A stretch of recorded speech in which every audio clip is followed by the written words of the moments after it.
Monsieur le grand rabbin de France, de nombreux hommes font encore des difficultés à leur ex-épouse pour leur accorder le guet, le divorce religieux.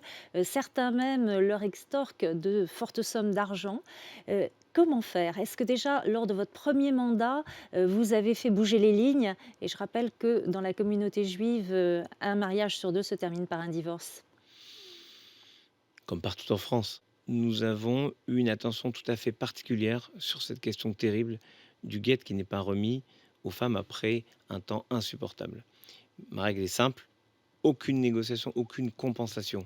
C'est un droit de la femme d'avoir ce guet et ce droit, je tiens à le dire, a été, aidé de 2 façons. La première, c'est que, le ministère de la justice m'a écrit il y a à peu près un an pour me dire noir sur blanc qu'on peut procéder, les tribunaux rabbiniques peuvent procéder au divorce sans remettre de documents avant avant le divorce civil, ce qui est une révolution.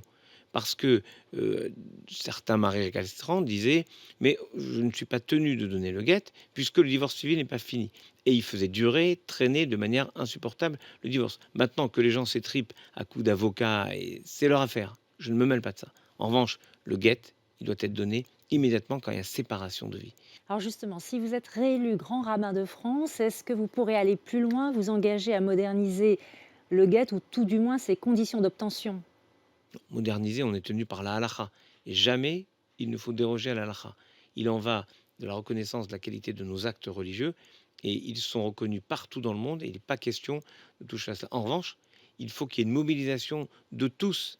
Ce sont les familles qui peuvent en fait jeter l'opprobre sur ce mari récalcitrant qui ne veut pas donner le guet, parce que parfois il y a trop de compréhension envers ces personnes, et s'il y avait vraiment l'opprobre de l'ensemble de leur famille et de l'ensemble de la société, croyez-moi, ils se comporteraient différemment. Je continuerai à rester engagé pour servir les femmes qui ont le droit d'avoir leur guette et leur liberté religieuse. Merci Raïm Corsia. Je rappelle que l'élection pour le grand rabbin de France aura lieu le dimanche 6 juin et que vous êtes candidat pour un second mandat.